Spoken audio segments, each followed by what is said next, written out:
Pertama tentang Ki Akil sing al-ma'ruf bi ahli nahwi. Nahwu riyen di era dulu itu dadekno tiyang dadi wali. Sampai disebut hatta nahat qulubuhum li nahwihi famin azimi sya'nihi lam tahwihi. Tetes orang-orang baik niku ketika wusul teng pangeran nyebut Allah la ilaha illallah mboten saged. Sagete namung nyebut dhamir sya'an niku hu. Akhirnya kathah toreko sing ha hu niku gara-gara ahli nahwu niku. Nah, disebut fa'uribat makna domiris syani. Jadi ngelafatkan la ilaha illallah tidak bisa, tapi hu bisa. Mergi ke Jawa itu tukang ngakali, terus hukum itu diakali. Sakjane teke hadis niku mangkana akhiru kalamihi la ilaha illallah dakhalal jannah. Tapi ada kekhawatiran pas la ilaha mati. Lah la ilaha mati rak radi kaya ateis. Ora ana pangeran maujud mati. Sampean kan gak iso janjian mbek Israel. Kan mboten saged weanan, mboten saged kong kali kong. Nah, daripada la ilaha niku resiko karena takut mati pas la ilaha dereng illallah. Terus Ki Jawa mulai nalkin ngangge Allah. Tapi Allah sarasan itu tidak mewakili la ilaha illallah. Akhirnya diambil dhamir sya'an fa'alam annahu la ilaha illallah. Niku asal usulnya. Cuma kebetulan torekoh kita tidak jalur itu, tidak jalur yang lewat dhamir napa sya'an. Tapi sementing tadi dawe Kiai Mustafa, sementing kita tahu secara ilmu. Terus nomor kalih cerita uzlah wow. Kalau memang benar-benar uzlah. Terus kalau nu diundang acara-acara publik kemarin Habib Jimdan gitu, hanya di halaqah ilmiah. Kemarin terakhir beliau ngerayu ini dari marrotan wahidah. Ini saya pegang. Dan itu dicatat di Loh Mahfud. Dan ciri utama kiai itu tidak membatalkan perjanjian. Jenengan dawuh marrotan wahidah pas niku. Ben gelem. Terus ngeten kula cerita sithik tentang ilmu yang sering kula utarakan.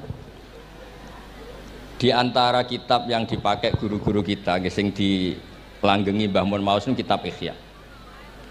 Kula dari sekian cerita Ihya yang paling kula kenang niku bahwa ternyata Allah itu andaikan boleh dibahasakan niku cara berpikir itu dalam bahasa tafsir disebut tanazul. Tanazul niku wong ben kaya orang kebanyakan. Saya ulang lagi supaya orang itu kayak orang nopo kebanyakan. Ada dua ahli neraka yang dipanggil, yang satu ditakoki, "Cung ning neraka piye rasane?" "Syarru makan." "Mboten enak, Gusti." Terus pangeran diken balik, ya wis kono cung mlayu balik nang neraka. Niku tiange lari kencang, sekencang-kencangnya. Semangate seneng ambek kon balik ning neraka. Ditakoki mbek pangeran, "Lho cung kon mara neraka kok seneng?" "Kula nu pun kapok Gusti, kula nu nyesal ketika di dunia nak jenengan utus niku lelat-lelet. Niki kula tobat dengan bukti diken jenengan teng neraka kula mlayu." Lho nu pangeran akhirnya haru, wong kok semangate mlebu neraka kaya ngono. Mergo diperintah pangeran. Ya dados niki ijazah jenengan akan mlebu neraka jenengan sing semangat nggih. Karena zaman ning donya sering diperintah Allah mboten napa? Semangat. Lah niku kemungkinane dibarno, kemungkinane dipanggil. Lah tiyang niku terus dipanggil oleh Allah. Ya wis kaya wong apik, tak kongkon nurut tenan, semangat tenan, terus diken mlebu swarga. Nah niku ijazah pertama nggih. Dinaken mlebu neraka sing napa? Semangat. Sing kedua niku dipanggil niku plengakan lelat-lelet. Kados kula diutus Gus Mus niki nelpon kula mboten purun, akhirnya ning Bika jare matur Gus Subak. Turuti ya, aku diamuk Bika jare Bapak. Dados niki melibatkan sekian pihak untuk memaksa saya datang ke mriki. Aduh, repot wong sawang kempek niku. Repot. Mungkin di sepuro ngoten. Yang kedua niku diken mlebu neraka malih lelat-lelet ndelok pangeran mboten semangat. Ditakoki mbek pangeran, "Kenapa kamu tidak semangat?" "Saya itu tidak pernah ngira jenengan yang baik sudah masukkan saya ke surga, kemudian jenengan nyuruh lagi saya ke neraka. Saya tidak pernah mengira engkau itu seperti itu." Terus Allah nggih, "Ana indadzoni abdibi." Ya ora apa-apa, swarga wae swarga. Ini dua ijazah untuk sampean supaya bisa masuk napa? Swarga. Terus kita tidak pernah tahu napa Gustofa ngundang kula nyenengno wong akeh ganjaran, napa meksa wong alim dosa, mboten ngerti kula carane. Karena dalam ilmu usul fikih, kembali ke usul fikih, kula nu gak ada khazanah kathah tentang debate pangeran kalian nabine. Kathah, mboten satu dua contoh di beberapa kitab tafsir.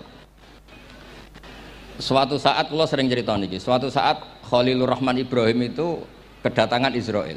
Kamu mau apa? Mau matikan jenengan? Kata Nabi Ibrahim, Harro'aital Khalil yumitu Khalilah. Mosok aku kekasih pangeran dipateni, mosok orang yang dicintai membunuh yang dicintai. Orang yang mencintai seseorang kemudian membunuh yang dicintai. Tidak ada itu. Akhirnya Israel matur teng pangeran.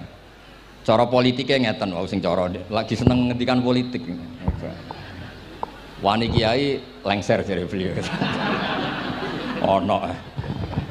Nak kula niku ahli tauhid wis pancen kodok kodare ngoten mawon dadi mboten berpikir ruwet-ruwet. Terus Israel kan mboten biasa logika, kayak kan malaikat itu SOP kan, mboten biasa logika. Akhirnya matur tu pangeran, kata Ibrahim, masa kekasih bunuh yang dikasih, masa yang mencintai bunuh yang dicintai. Tapi Ibrahim baru sadar ngadepi pangeran gitu, lebih pinter. Terus kan ketika Allah fakullahu, katakan ke Ibrahim, harlo etal khalil yakrohu ayal ko khalilah. Mosok jari seneng aku kok ketemu aku rawani. Jari seneng kok rawani ketemu. Lah niki sampean aku pengen mati, monggo ngangge ilmu sing niki. Wong jari seneng pangeran kok rawani ketemu pangeran. Jeneng, seneng ketemu. Ibrahim seneng sakit. Yo mati saiki ora apa-apa mati saiki. Terus kedua, niki cerita karena ini pondok ilmu, orang harus biasa pakai logika usul fikih. Politik juga gitu. Nak kiai politik rawan kena syubhat. Tapi nak wong soleh oleh politik, kue ridho dipimpin wong fasik-fasik kabeh.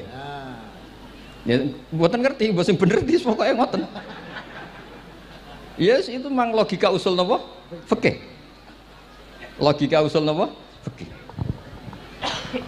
Ketika Nabi Adam badhe didamel, niku materinya saking bumi.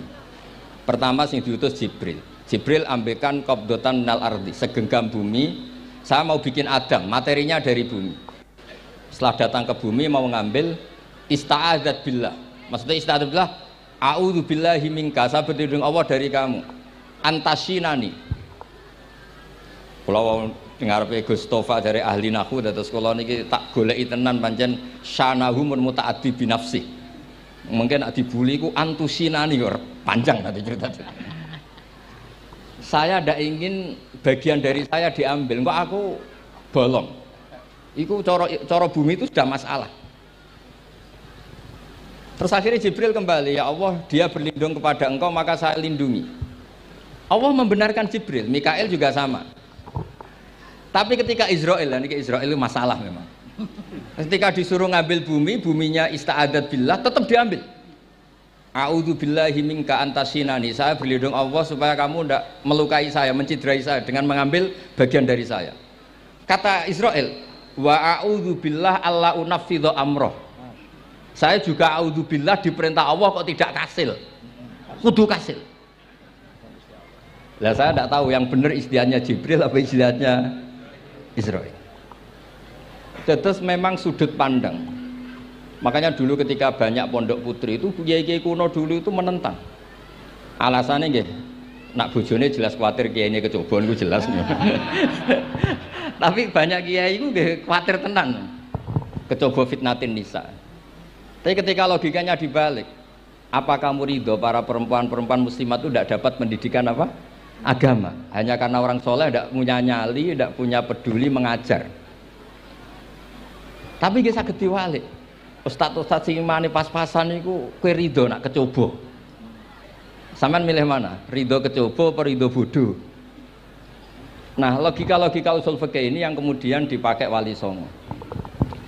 Dipakai Wali Songo kemudian membiarkan sekian tradisi yang insya Allah itu salah sebetulnya. Tapi tidak sebanding dengan asmane Allah Subhanahu wa taala. Misalnya begini. Nggih niki dirungokno mawon. Sampeyan ra paham mboten napa-napa. Sampeyan nak ra paham wis anggap ae tawadhu. Sepantese wong awam yo ora paham. Nak paham dadi kiai. Dados nggih biasa mawon sampean ora paham aja tersiksa. Umpamane jenengan mboten kiai kok kon paham. Nah sampean pinter kados kula mestine ora ngrungokno, semangate hasud. Dados rivalitas mergo. Nah cara Mbah Mun nak cerita ngoten, dhisik ke zaman bodho iku angger kiai mbok cucuk. Bareng padha kiai niku koyok saingan. Niku pun sunatullah ndak bisa dihindari niku pun sunatullah. Terus kembali lagi logika usul fikih niku dipakai oleh Wali Songo. Ngeten ada cerita ini rungokno nonton. Itu sudah saya cek di beberapa riwayat termasuk di Musnad Imam Ahmad. Ada orang ini bukti teorinya Wali Songo itu benar. Wonten tiyang gadah kesalahan. Niku dokumen kesalahan niku madul basor sepanjang mata melihat. Wes ngoten jumlahnya 99 bok. Kayak apa banyaknya? Per bok madul basor sepanjang mata nopo melihat. Ketika dia ditanya Allah itu kalau tanya demokratis. Adzolamat kakatabati. Jangan-jangan malaikat saya sentimen. Kalau kamu jelek ditulis, kalau baik enggak. Enggak Gusti. Afalaka ujurun. Jangan-jangan kamu saat salah itu punya alasan. Enggak Gusti. Ya memang salah. Tapi kata Allah, sudah kamu tenang saja. Kamu punya ini. Itu hanya satu box. Ya kira-kira kayak tempat jam tangan itu. Enggak, kamu punya ini cukup ini. Terus malaikat tanya, ya Allah, apa artinya, apa ngefek itu kalau ditimbang dengan kejelekan sebanyak itu dengan satu box jam. Orang ini juga bilang, Gusti sudah ada usah ditimbang, nggak ngefek itu pasti kalah. Tapi setelah ditimbang menang yang satu box kecil tadi. Karena di situ ada la ilaha illallah Muhammadur Rasulullah. Jadi malaikat diancam sama Allah, kamu berani tidak mempertimbangkan nama saya? Apapun banyaknya box itu dosa itu tidak saya. Kalau ini la ilaha illallah itu nama saya. Kamu berani tidak mempertimbangkan nama saya? Ya tidak berani Gusti, ya harus dimenangkan. Nah itu semalannya kok pengajian ini ya ono ikhtilatur rijal wan nisa, tapi baru kayak ngaji di sepuro. Ya aja muni halal tapi ya aja muni terus gak ono faedahe. Di sepuro insyaallah.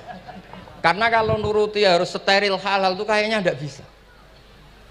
Terus di situ ditutup fala yaskulu ma'asmillahi ta'ala syai'un. Dibanding asmane Allah Ta'ala sesuatu itu tidak ada nilainya, pasti menang Allah Ta'ala. Sehingga banyak ulama ngendikan kowe nak berdosa, bersalah maca iki. Dan kalau Anda dosa misalnya catatannya satu box terus di bawah ada astagfirullah, malaikat ditanya sama Allah, kamu berani tidak mempertimbangkan nama saya disebut di situ?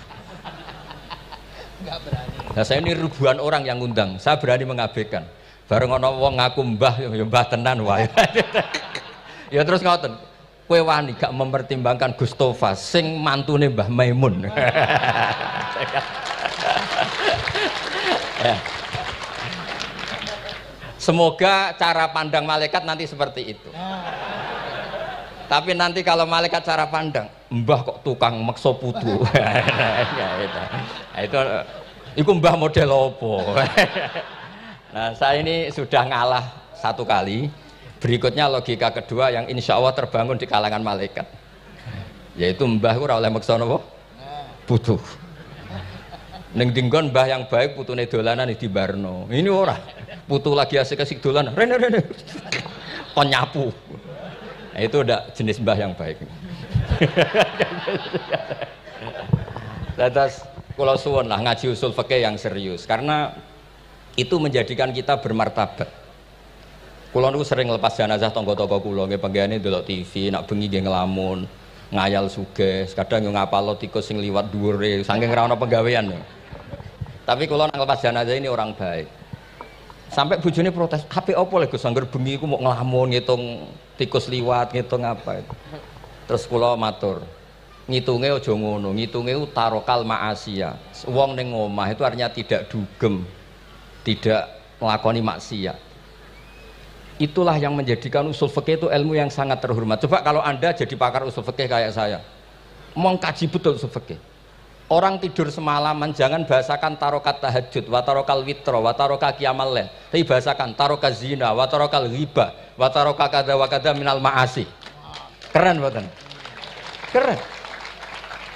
Kalau kamu udah ahli usul fikih maka kiai kok amen turu. Kiai kok guyon suwengi. Lho kiai guyon suwengi itu melawan. Kiai itu ustaz juga manusia. Karepe bengi iku ya kepen nonton. Tapi kan mboten pantes. Akhirnya korbane santri ini dijak guyon gak jelas. Lah apel ning rondo ya ora pantes. Nglawan nafsu iku berat. Carane ya dilalek-lalekno guyon iku. Lah muga-muga malaikat kabeh ahli usul fikih nganggep ngono iku perlawanan terhadap keinginan apa maksiat.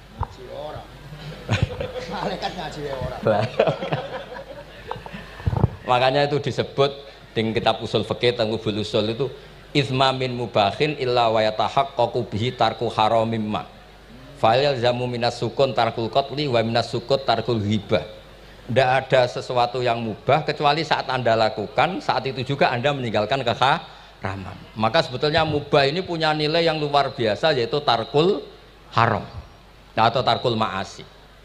Jadi sawangane sampeyan nang omah kukar-kukur, mlebu metu, kukar-kukur meneh, mlebu metu, bariku turu angop, ngorok.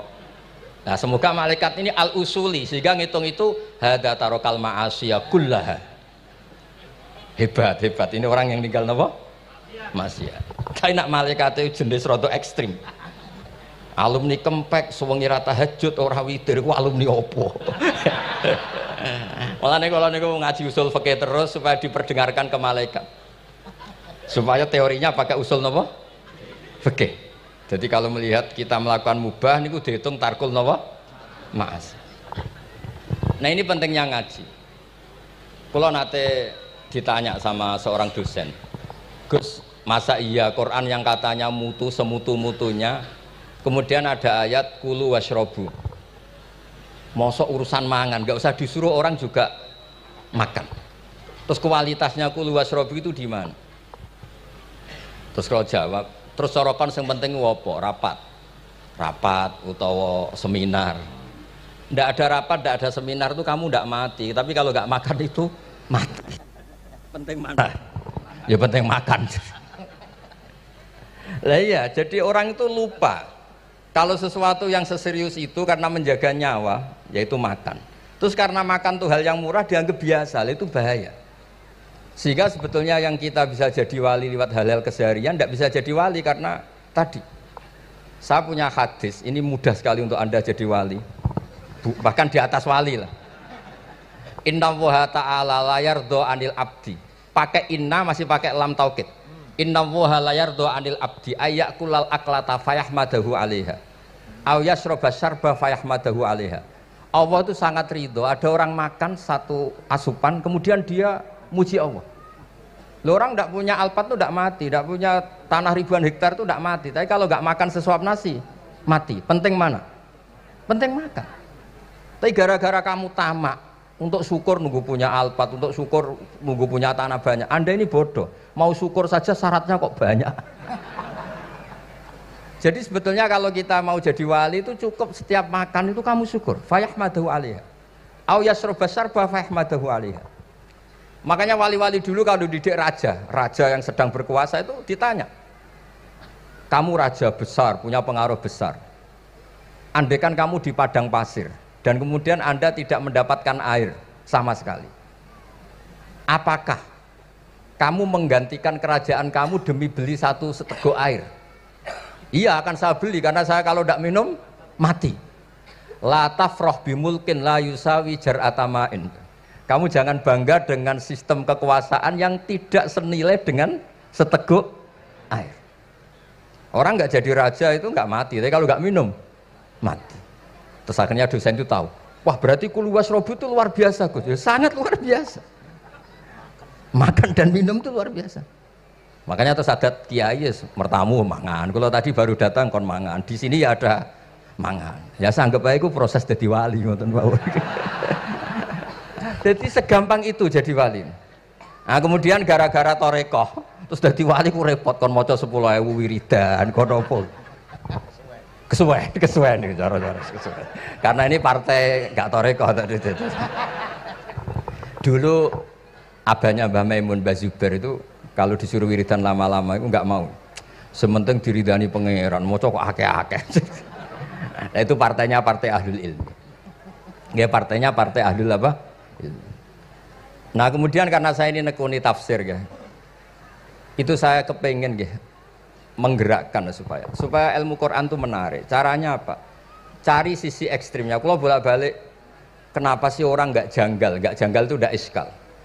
Quran itu kan kalamu Allah. Saya ulang lagi, Quran itu kalamu Allah. Masa iya Allah yang Tuhan kemudian ngendikan iya kana butuh iya kanas tai. Kepadamu aku menyembah. Masa Allah ngendikan gitu pada kekasihnya Nabi Muhammad? Padahal Allah itu al-ma'bud bukan abid. Allah yang disembah bukan yang menyembah. Semua ahli tafsir, saya bukan bilang sebagian, semua ahli tafsir pasti ngendikan begini. Wa yuqaddaru qabla qaulihi ta'ala iyyaka na'budu qulu. Sebelum iyyaka na'budu itu ada kata yang disimpan yaitu qulu. Jadi iyyaka na'budu itu betul ngendikane Allah, cuma sudah dikasihkan Jibril kepada umatnya Rasulullah. Jadi Jibril bilang gini ke Rasulullah Muhammad, Muhammad qul iyyaka na'budu. Kemudian Nabi juga bilang ke umatnya qulu iyyaka na'budu. Jadi ini kalam Allah yang sudah milik kita. Nah berhubung milik kita, kita sah mengatakan iya karena budi. Karena kalau tidak janggal, masa iya Allah berdoa ihdinas siratal mustaqim, tunjukkan kami jalan yang benar. Lalu kalau ihdinas siratal mustaqim kalam Allah berarti kan Allah yang berdoa. Nah, sehingga semua tafsir bilang sama. Wa yuqaddaru qabla qauli ihdinas siratal mustaqim qulu. Nah, terus ada mufassir lain bilang jangan mulai iya karena butuh ya semuanya, mulai bismillah, qulu bismillahirrahmanirrahim. Masa iya Allah sendiri yang bilang bismillahirrahmanirrahim? Nah, dengan tafsir seperti ini terus kita akhirnya lagi-lagi kembali ke usul fikih, kembali ke balaghah, kembali ke nahwu. Kalau enggak, ya Anda akan menafsiri Quran pakai logika Anda sendiri. Sampai ada mungkirus sunnah. Pokoknya sementing kembali ke Quran. Orang roh Quran itu kayak apa? Saya kemarin ngaji di Sedan di daerah saya bilang, Sayyidina Umar itu Islam sebelum minta hidayat. Khalid bin Walid ya Islam sebelumnya ya tidak minta hidayat. Lah itu kan janggal, padahal katanya Quran itu hudal lil muttaqin, petunjuk bagi mereka yang takwa. Padahal tidak ada sabkut takwa untuk Umar. Umar tidak pernah takwa, tapi nyatanya Islam. Bahkan dia masuk ke rumahnya Zaid bin Arqam itu mau bunuh Nabi, mau nyari Nabi, bukan mau Islam. Tapi ketika dengar iparnya membaca Toha ma anzalna alikal Qur'ana litasqa, kemudian dia masuk Islam. Lalu gimana tentang hudal lil muttaqin, petunjuk bagi mereka yang takwa?